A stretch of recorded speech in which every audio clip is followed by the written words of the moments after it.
I've just been chasing deer. I saw a stag, but I couldn't focus the bloody camera on. I couldn't zoom on it, I couldn't focus it. And then there was a muntjac, which is a Chinese deer that he was brought over for ornamental purposes a couple hundred years ago. Have escaped and naturalised. They look like dogs, but they're deer, cute as anything. But he was very curious and wanted to look at me. He had little horns.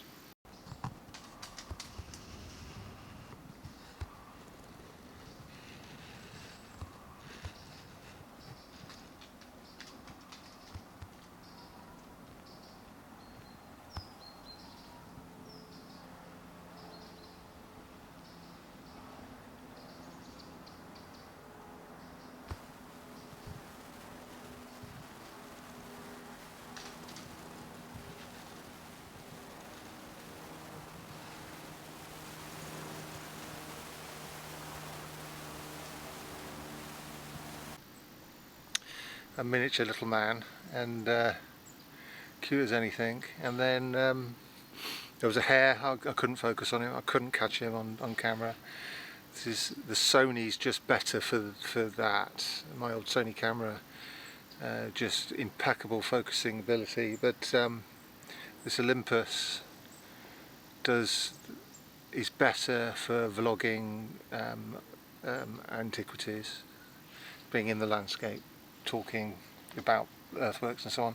So there you go, but it's a compromise. But I did catch some deer. I stalked them. That was really nice. I was following the tracks down a deer track.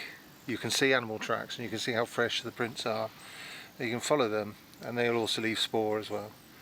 And then I saw some movement far off in the distance, stalked them, and then they obviously had seen me, waited, you know. They waited, they were kind enough to wait until they were in shot. They made a dash for it over open country, and that was really enjoyable, catching that.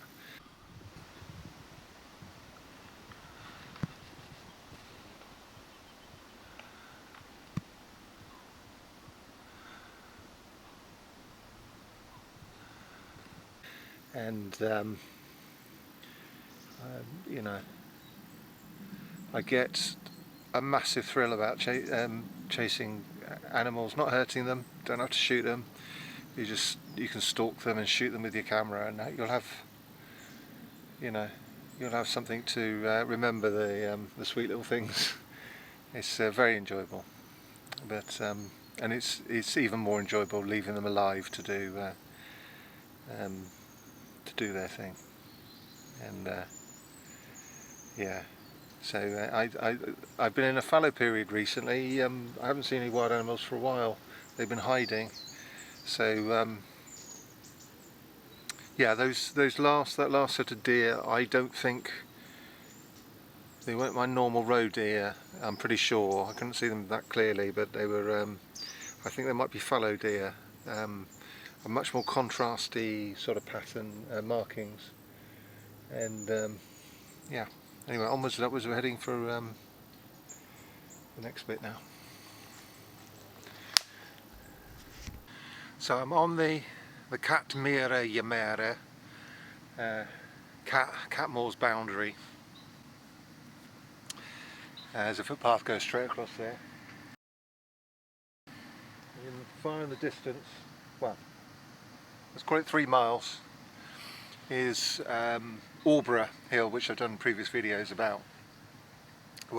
Discussing what its nature is, and it appears to be a watch station, and as you might be able to see, it stands taller than the surrounding, not by much, but it is taller than the surrounding countryside. It does dominate, but not dramatically, but it does in a quiet, understated way.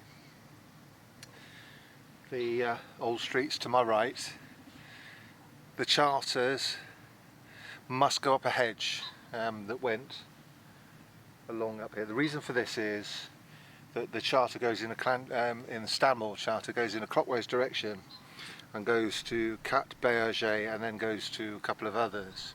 So it can't have gone left from Old Street to Cat Cat Barrow and then immediately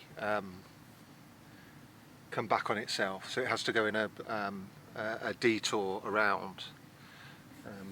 I'll put up some sort of display to describe it, which means that the boundary, the estate boundary itself does, is different to what we probably is different to what we think it is, or we thought it has been up to this point. And it's also worth mentioning that Victor Pocock was one of the two men that discovered Cat Barrow. I suspected that he had, but again it's a check on the Heritage Environmental Record on the internet for Berkshire, West Berkshire. They say that it's here, the Cat Barrow, and it's another one where they found that in the 1990s, so I've been defeated by 30 years. But it is down there. You can see it. It's clear as day on the LiDAR. And Victor Pocock was an interesting man. He was a local archaeologist, a local historian, and he taught me a couple of things. One of which is love of antiquity. I don't remember him very well, but I do remember that. And secondly, what I do particularly remember is that he taught me, he ran the chess club, and he taught me various exercises, the end game of chess, and I've put it to good use over the years. It ain't over until it's over.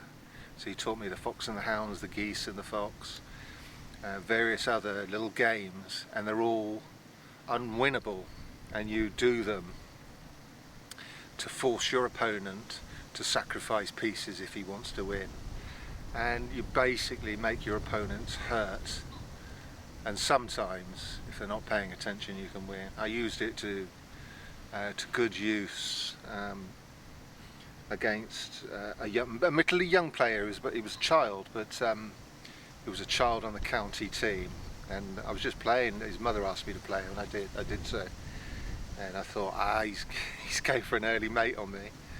And I changed gear. His mother came past and said, oh, he's in the county team. And I went, okay, changed gear. And he took my queen and various other pieces. He didn't have the patience. I used every middle-aged man's trick in the book to, boring him to tears, going off to get a beer, going to the toilet, coming back again, telling anecdotes, driving him to tears, and he lost. I slowly whittled his pieces down.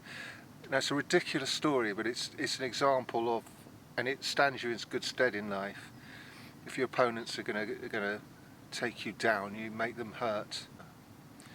But Victor Pocock, he discovered, not just with Don Lindsay, discovered the Cat Barrow. Also did a dig in Stanmore Field. There's a Romano-British settlement there.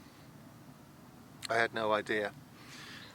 He also mentions, this is all new to me, and this is a problem that local historians, archaeologists, if they don't publish, their life work starts to disappear. Now, Victor's is in the Heritage Environmental Record, but whoever looks at that? And apart from people like me, and I had no idea that north of Aubrey Hill, which is that hill I pointed out to you, there's a Roman villa. Who knew? And so yeah, I'd just like to mention him.